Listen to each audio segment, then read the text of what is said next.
Hello, fellow disciples. This is the last supplement on the Joy Workshop, which was workshop number 2. I want to go over a few things about how to calm yourself, how to have joy for yourself. We already talked about giving Jesus joy, giving others joy, but now I want to talk about, I guess I would call it joyifying yourself. So let me share my screen.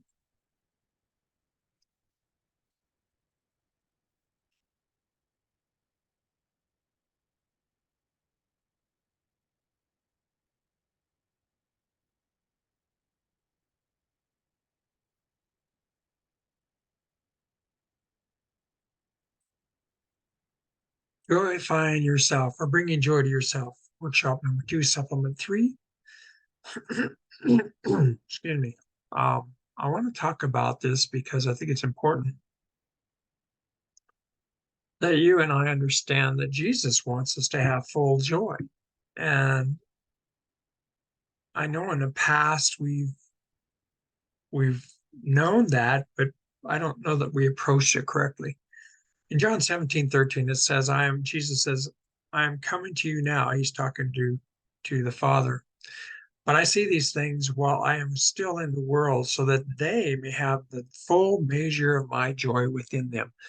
So Jesus' goal for us is to have the full measure of his joy within us. The full measure. That means complete joy that he had. I think we all want that, and we would desire that. I want to talk a little bit about here that one of the things that gives us uh, lack of joy is when we experience the six, as it says, it shows here one, two, three, four, five, six. I guess I'm counting that, but sad, these different emotions, six big emotions. When we experience them and stay in them is when our joy leaves us. This is called the joy ring. I also call it Jesus joy ring or Jesus joy island. Actually, there's an island here, and these other islands are out here. Um, you can be sad, and if you can't get back to joy, it's not a very good place. Or you can be mad and angry. You can have despair. You can be in disgust and just wallow in that, or fear, and it just paralyzes your joy. And one of the things that I picked up from a book I'm reading on the 4 habits of joy-filled people from a brain science perspective is that uh, the ability to quickly recover from difficult emotions that are listed here and others back to joy is a mark of an emotionally mature person.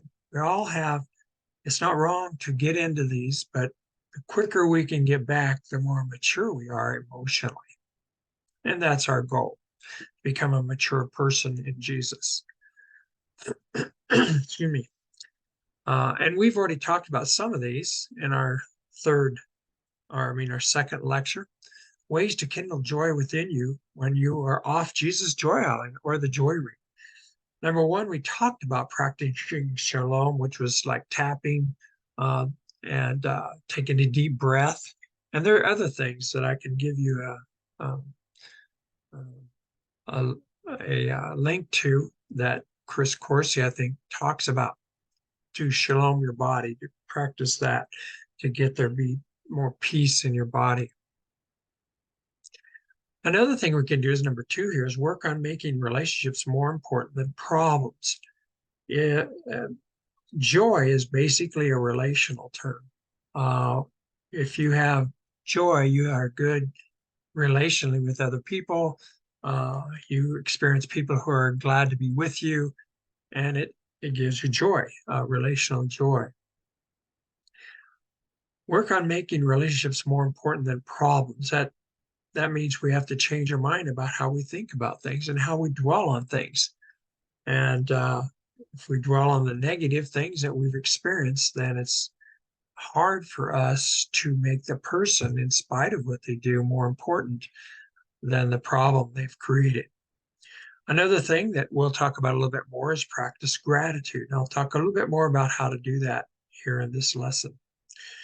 Another thing you can do, which has really been helpful, I've seen this and experienced this, is get with someone who can listen and attune with you.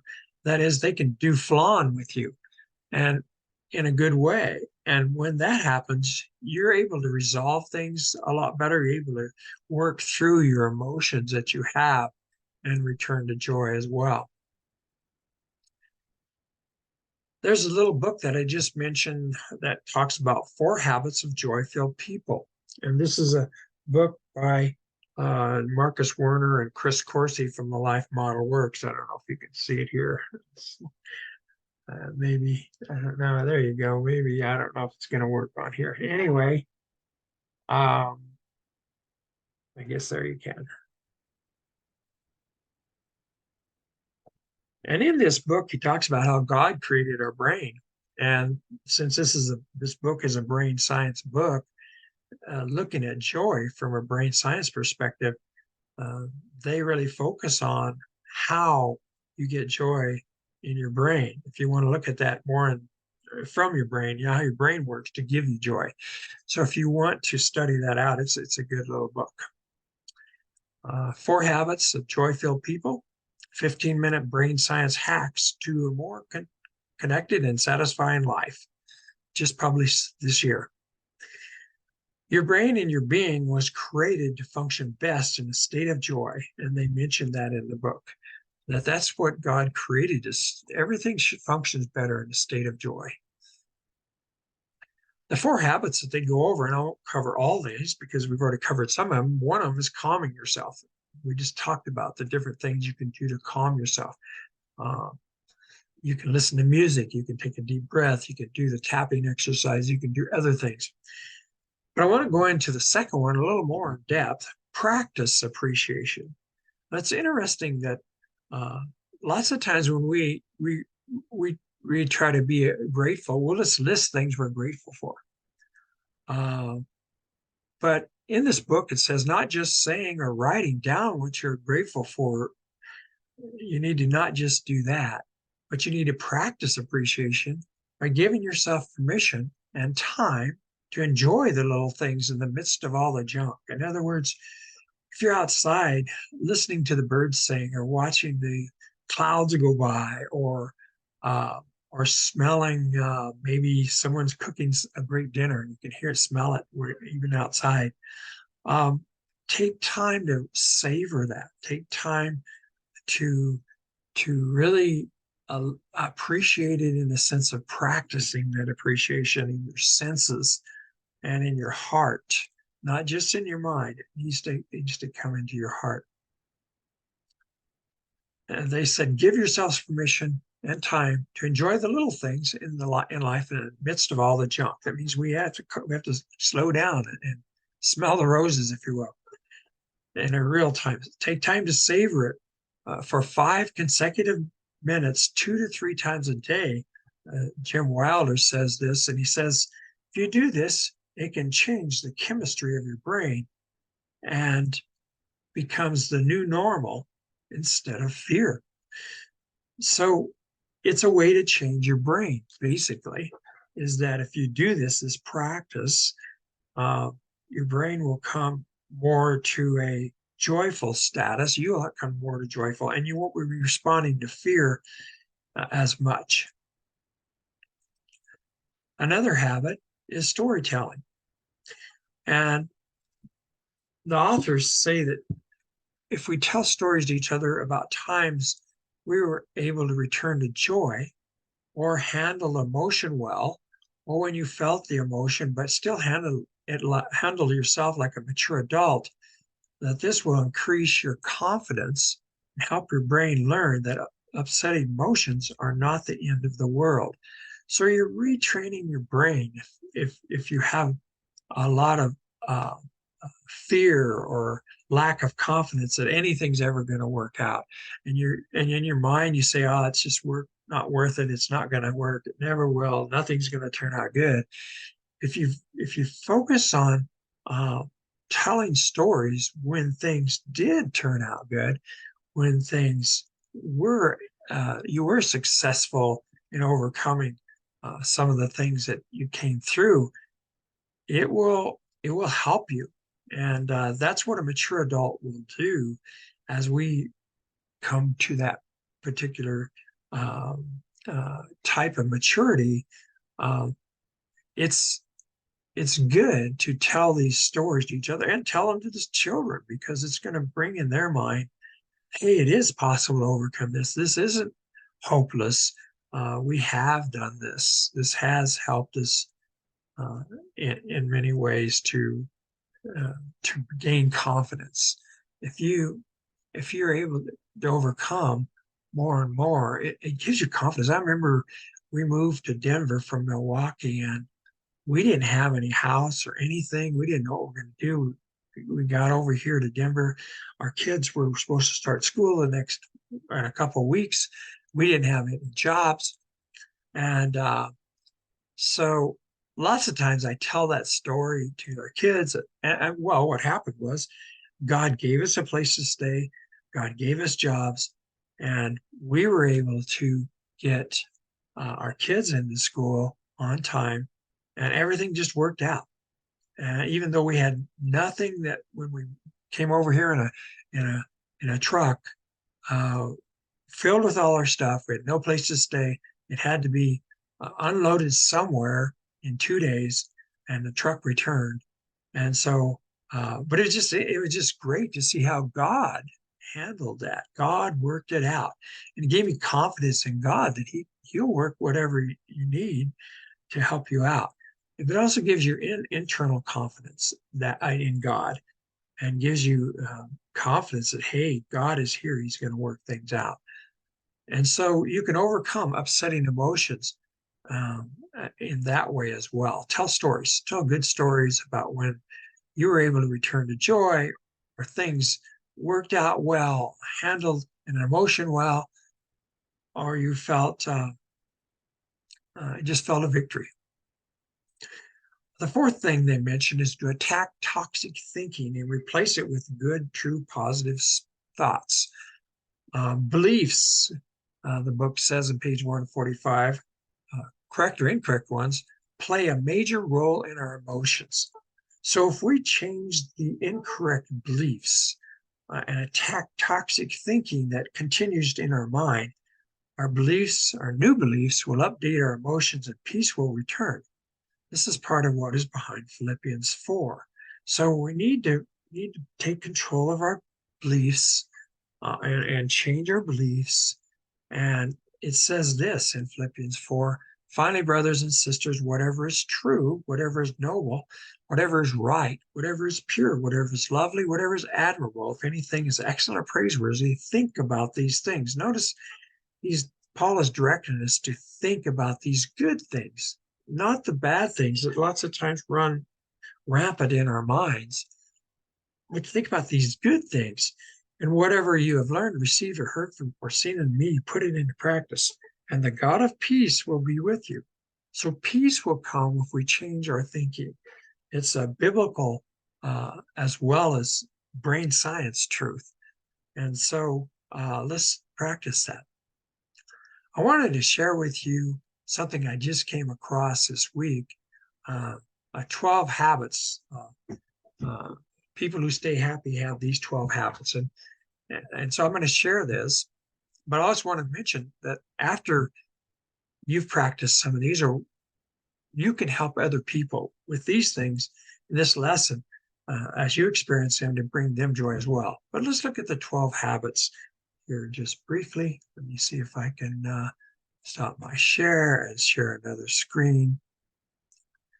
And I'm just going to go through these quickly. I'll post these if you are. I'll send them to you if you want it. These are 12 habits common, and some of these are the same ones we've gone over. So you're getting a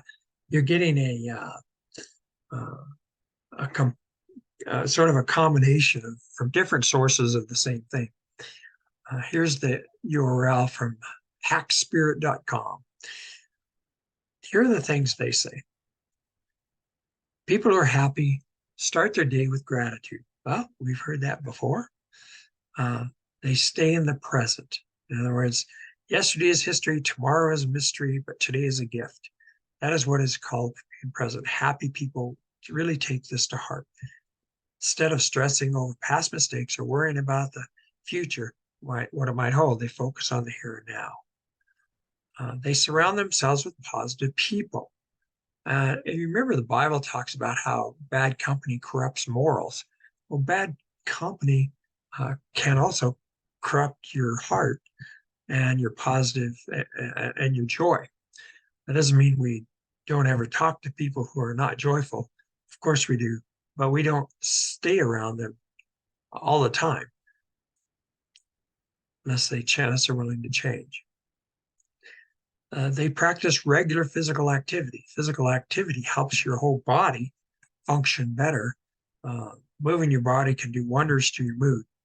It's true. According to a study, people who exercise regularly are happier than those who don't.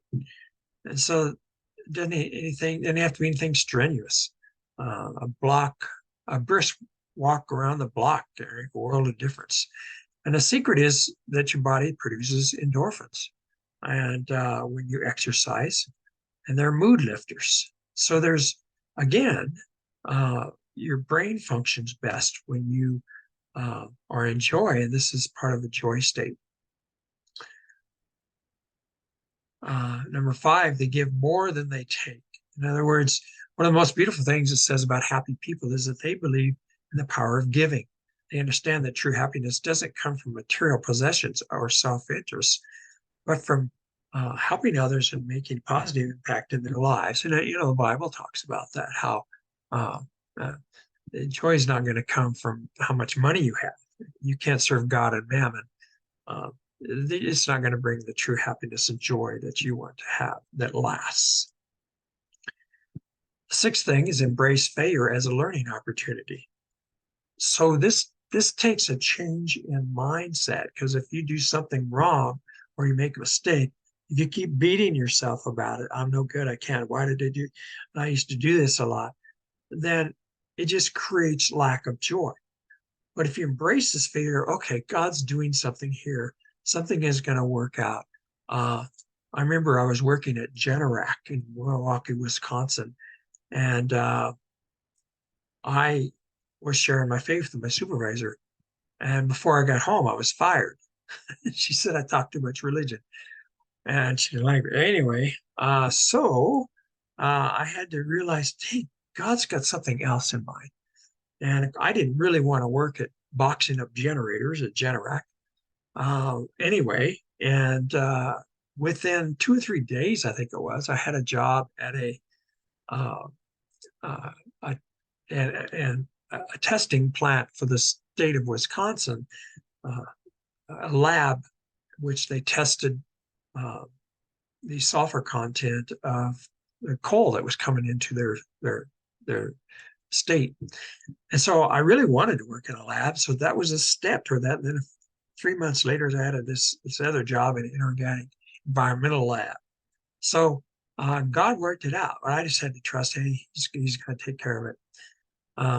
They're not afraid to say no. In other words, society, let's read a little bit here. Society often tells us we need to be agreeable and go with the flow to say yes to everything. But let's face it, it's a quick ticket to a burnout city. Happy people have figured out that saying no is not only okay, it's necessary. They understand that time and energy are precious, and they choose how and where to spend their time wisely. So they have boundaries.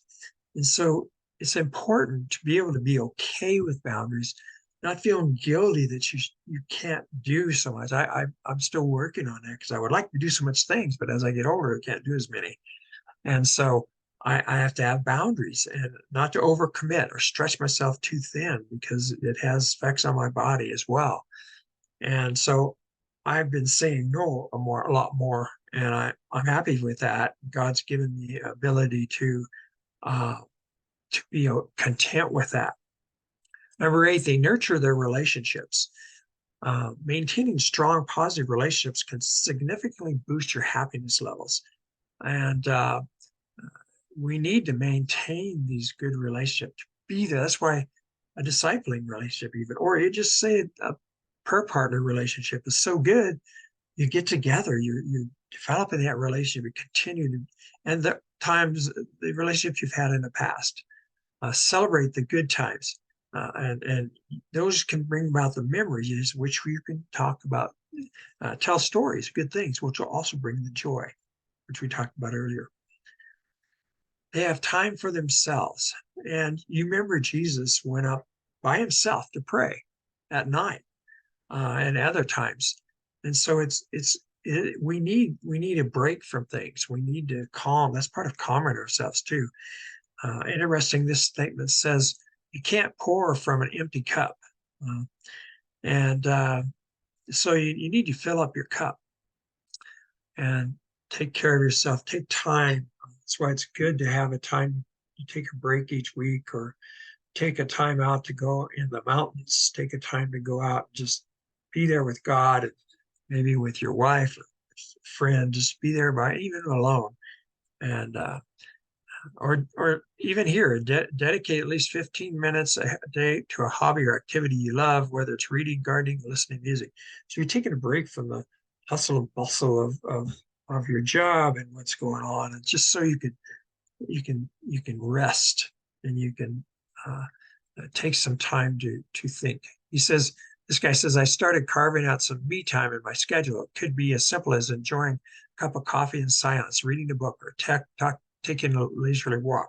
This isn't a Christian article, but I would say, so not as nothing negative. I'm just saying I would include taking time to pray to God, and to uh, praise God, and to just be there alone with Jesus. He'll recharge you and help you be refocused. Number 10, they don't sweat the small stuff. If you spill a coffee on your white shirt, or a bus was late, or someone cut you off in traffic, or surrender it to God. Don't let it take you over. Return to joy. And number 11 is they don't compare themselves to others. That's one of the hardest. That's one of the hardest things for some people to do, and I've had that too. And I try not to do it as much anymore, because I think because I didn't have enough when I was little, enough encouragement that I was okay. It was like I never felt like I could live up to what was expected, because I could see others doing better, and so I'm not there yet. I'm not be able to uh, uh, not do this. Well, like this, it says the ugly truth: comparison is a thief of joy, and so it stole my joy. So I had to be able to learn that God says I'm okay, that He's proud of me, that He's there, and I'm enough. He's enough. Um, so it's good to don't compare yourself to others. Find out when you're comparing yourselves. We compare ourselves with ourselves. The Bible says we are without understanding, and we're without joy. Number 12, the last one, they choose happiness. It says this is probably the most raw and honest point of all. Happy people choose to be happy. Yes, life throws curveballs at us. Yes, there are days when the skies seem to endless gray, but in the midst of all this, they choose to find silver lining. They believe the power of positive thinking, or the power of God, if you will, and make conscious decision every day to embrace joy and optimism. Now, it's important to understand that this isn't just gutting it out. For some people we used to in the movement lots of times teach our parents that they should, if a child is crying too long, or uh, to just stop and get joyful. Well, they do need to get joyful, but there's a process to that. And some of the process is what we're talking about, what I'm talking about today. Some of these things need to help them be able to practice so that they learn how to come back to joy. They probably don't know. And a lot of us weren't taught how to have joy when we were kids, so we don't know. So there are skills to learn, following what God has said, and what we know about brain science. There are ways to do it, and it is a choice, but it's not just a choice out of thin air. It's a choice to practice things that bring about joy. I hope that is helpful, and I'm going to stop sharing here. So thank you for this listening to all these supplements, and I hope they were helpful in workshop 2, and I look forward to workshop 3. Thank you.